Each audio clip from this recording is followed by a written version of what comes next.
What up, gang? Lane Carolina Jackpot Time coming at you on Saturday evening. Excuse me. It's about 6:45ish or so, and just to reflect on the Gamecocks' loss today in College Station, Texas, 30-17 to the Texas A&M Aggies. Congratulations on Coach Jimbo Fisher and his squad for getting their fifth win. You know, a lot of people during the offseason, I heard them pumping up A&M and everybody talking about how they're going to go 9-3, 10-2. They could be a possible dark horse candidate for playoff team, possible, that they win the SEC West, blah, blah, blah, blah, blah, blah. Everybody told me, well, you don't understand Jackpot. The skill position is not good, but they got all this talent. And I always asked everybody, well, who's all the talent? Let me know who they are, because I certainly haven't seen it. Well, they kind of put it on display today a little bit. I got a heck of a linebacker there. Anaya Smith is a heck of a wide receiver, along with Evan Stewart. These guys are pretty good. They've got a good young stable of running backs who kind of gashed South Carolina a little bit, but they kind of really didn't need to either. This game was kind of weird. I'm going to go ahead and say a few things, positive and negative. I liked the effort for the most part on both sides of the ball, especially on the defensive side of the ball, especially early in the game. And well, let's just say,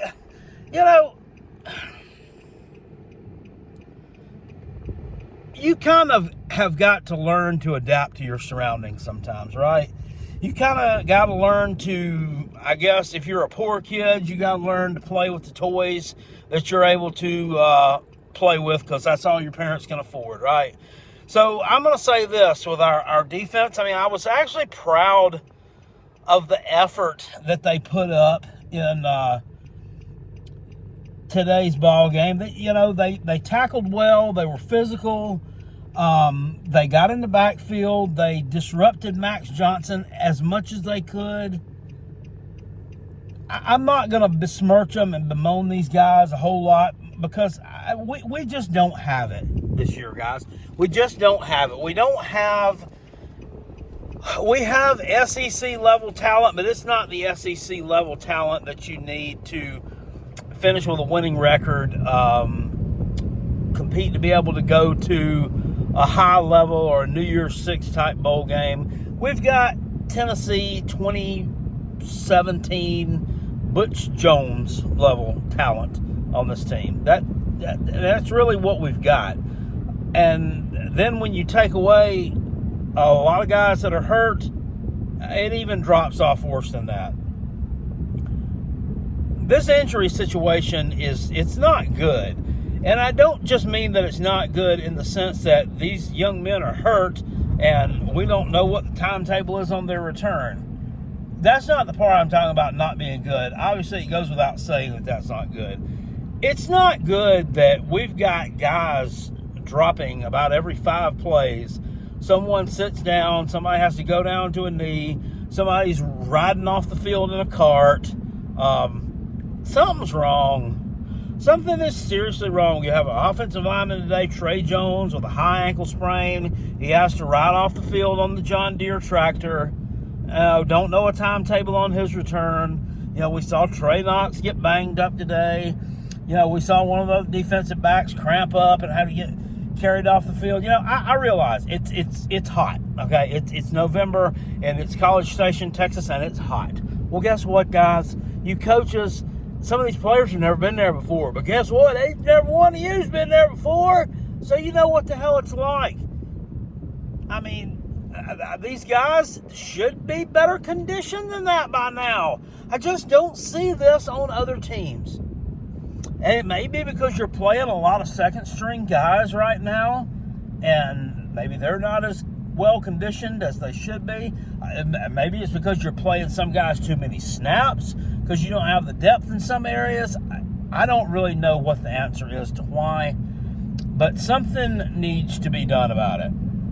there's something wrong with the strength and conditioning program. There has to be something wrong with that. The nutrition program, the program for preventing injuries, preventing soft tissue injuries, and this doesn't make sense. I mean, every team has players to get banged up. I have not seen it happen on any other team anywhere ever. And this goes back to the Will Muschamp days. They had a lot of players injured there. It wasn't to this level. And Beamer was talking about, well, I've never seen so many people drop from one position group. That position group, pronouns pal, being the offensive line. Yeah, I haven't either. And there's a problem there. There's a severe problem with that. I mean, I know the guys want to play. I mean, I think they do.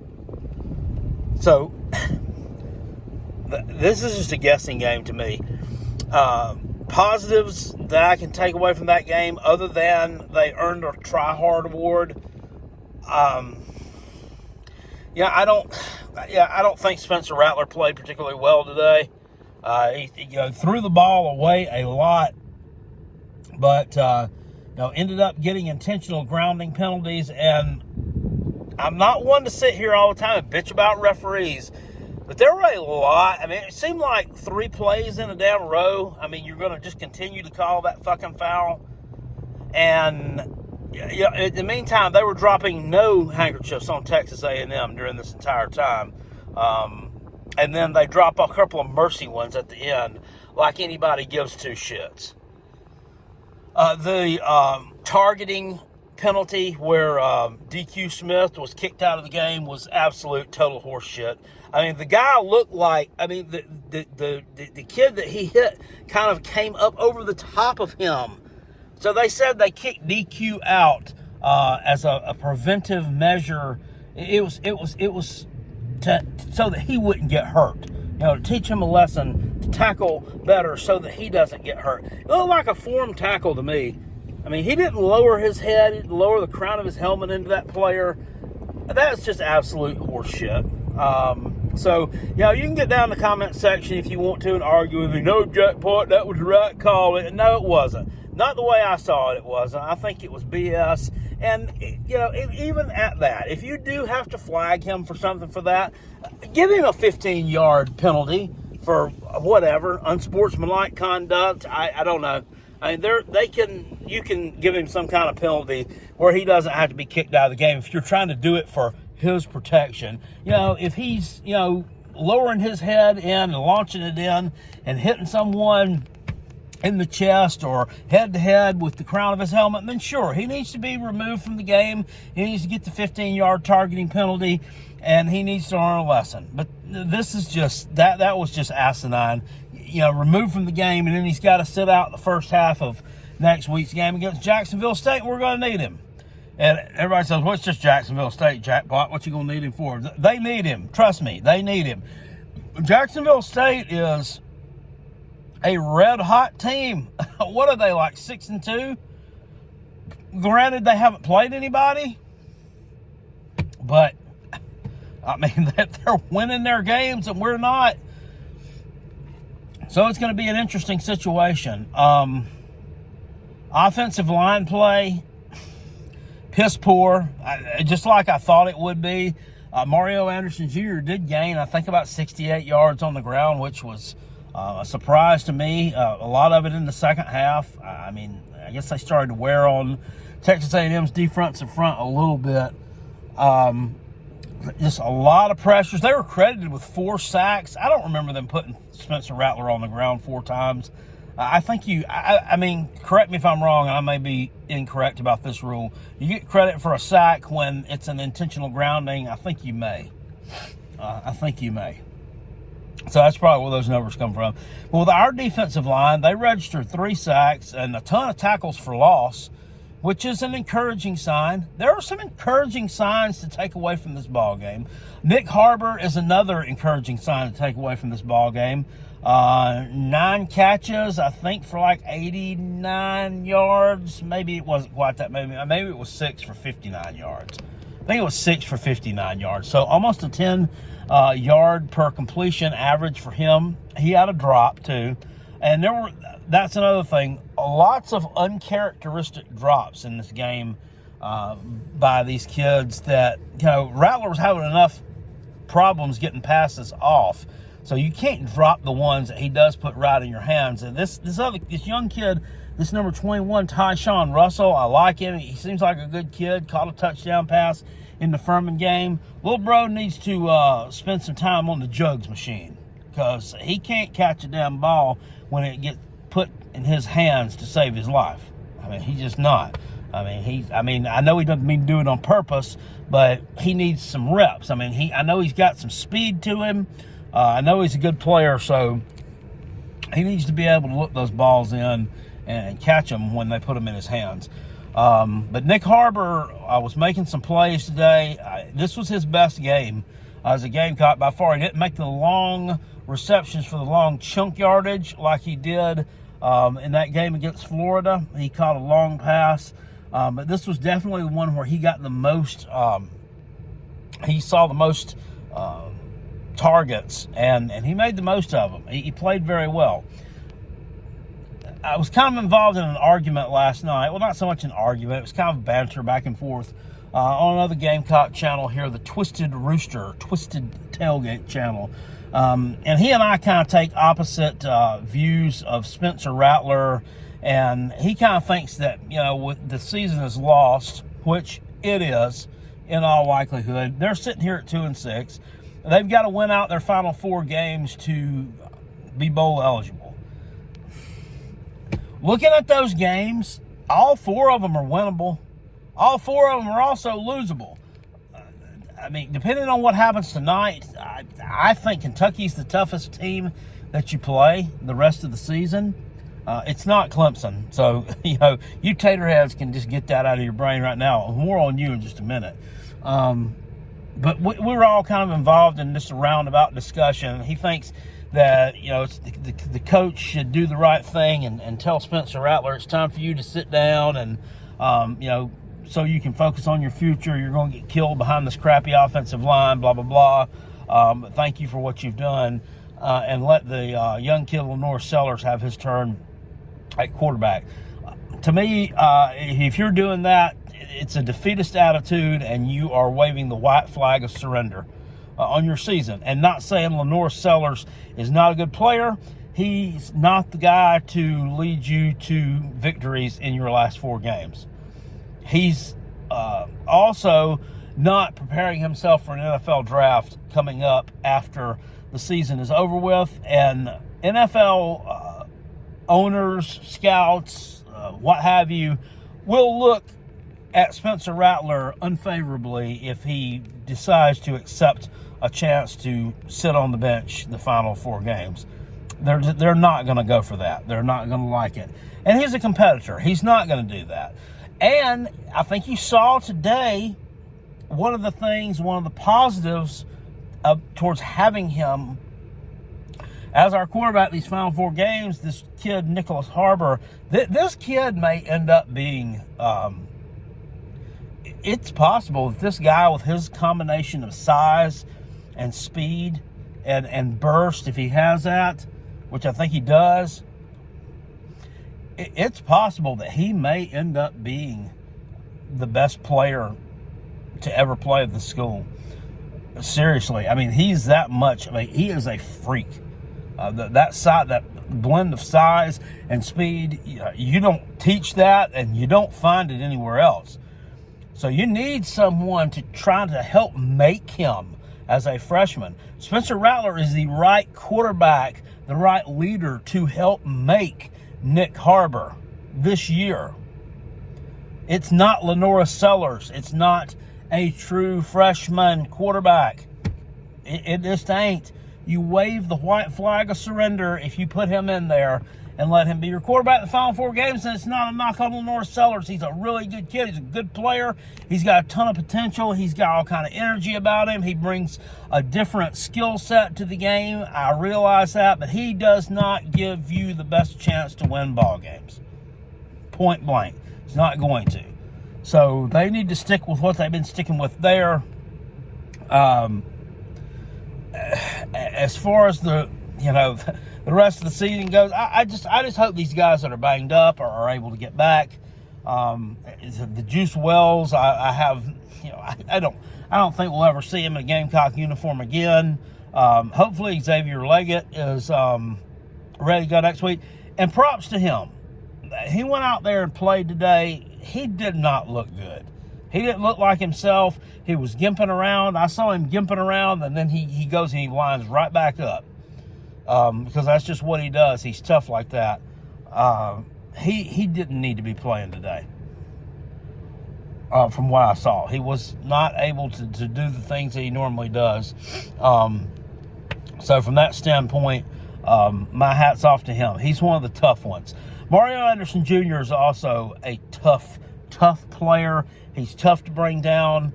He has one more year of eligibility left. And, I hope that we're able to keep him around for one more year. We sorely need this guy. He is doing a really, really good job. He gets better every game. He gets banged up, and he's right back out there, too. Another tough player. And then even the post-game press conference today, Shane Beamer didn't say anything stupid. He didn't, crack jokes or smile when he shouldn't have been smiling, or he didn't throw shade at anybody. It was a good press conference, and he credited Jimbo Fisher and his A&M staff and their team.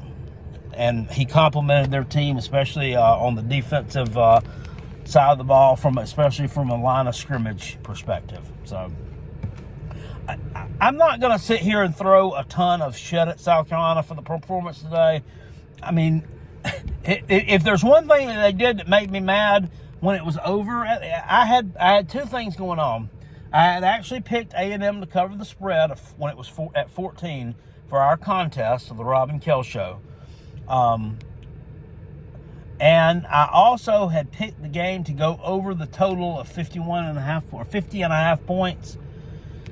So I'm not afraid to admit this. At the very end, and I knew it was over with when it was 30-17. I was actually kind of hoping A&M would score another touchdown so that they would cover the spread. Boom, I'd get a win on that one, and the game would go over the 50.5. Boom. They didn't. They just farted around and sat on the ball, which, they did the right thing there by doing that. But damn. I'm like, God, I can't win for losing. The team won't win for me. And then the team that we're playing, when I just like for them to score a touchdown again, when the damn thing's over and done with, it doesn't really matter anyway. They can't do that. Geez Louise. Jesus. So, anyway. It can only get better from here. I sincerely think these guys will get healed up somewhat. With Shane Beamer, he's taking accountability today. The defense played well. It played better. They got some pressure on Max Johnson, got him on the ground several times. I'm not going to sit here and tell you, Clayton White don't need to be fired. We need to go on ahead and retain him because I had a decent performance against him. No, I'm not going to say that because Max Johnson's not a good quarterback. He's not good. He's not elusive. He's just an average-ass QB that made a few decent plays today for Texas A&M against a really, really bad South Carolina defense. So, that performance against him does not Clayton White getting off the hot seat warrant by no damn means. Not by no damn means. So, speaking about Clemson, I don't understand. It really sucks ass that they are just totally imploding right before our very eyes. They're falling apart. They are falling apart, and I really don't care. I really can't enjoy it because, it doesn't give me... I would rather have pleasure in my team doing well and then see Clemson do well too, because it wouldn't bother me as much if my team was doing really well versus my team playing like shit and Clemson playing like shit. But I would also love it if my team was playing great and Clemson was playing like shit. But that's not happening, and that's just our luck. That's just our luck, and that's just how things go when they implode and look like garbage, and you want to do the point and laugh routine. You can somewhat, and I still do it, but it really just doesn't mean as much. Doesn't mean as much when you're not doing very well yourself. If these two are gonna hook it up at the end of November. I mean, we'll likely go in there. We'll likely go into that game a 4-7 team. I think South Carolina will beat Jacksonville State and Vanderbilt. I really have doubts that they're going to beat Kentucky at this point. Not without. I mean, if we get some of these players back that are hurt right now, Kentucky is a very one-dimensional team. I don't think they're going to be able to get the kind of pressure on Devin Leary that they could get on Max Johnson, because I think Kentucky's offensive line is actually a little bit better than what A&M's is.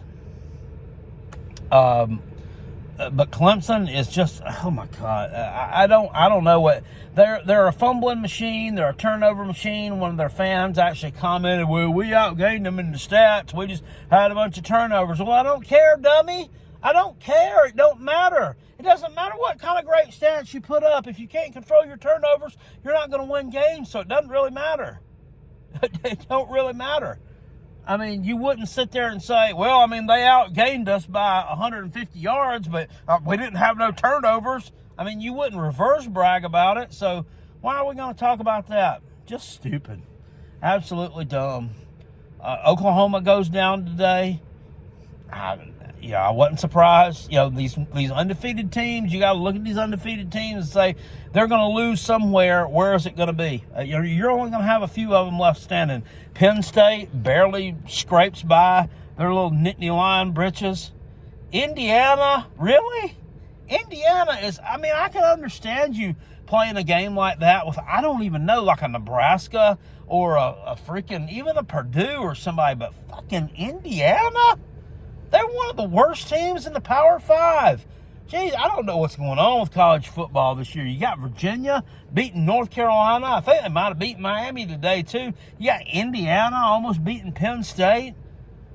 Just strange. Just some strange stuff. Oh, and Florida, the team that we were involved in a shootout with a couple of weeks ago, that we were like, well, they just barely beat us. Florida's a pretty good team, got a pretty good offense. They look like absolute homemade shit today. They're not good. They're not very good at all. Georgia beat them like a drum. They toyed around with them, and then they finally went in for the kill shot. They could have beat them worse than that. It's just bad. It's bad all the way around. But we have nowhere to go but up from here. Still, Spurs up, my toes up. Live streams will resume next week as usual. We'll be playing the Jacksonville State Gamecocks. That is on at, I believe, noon next Saturday afternoon from Williams-Brice Stadium on ESPNU.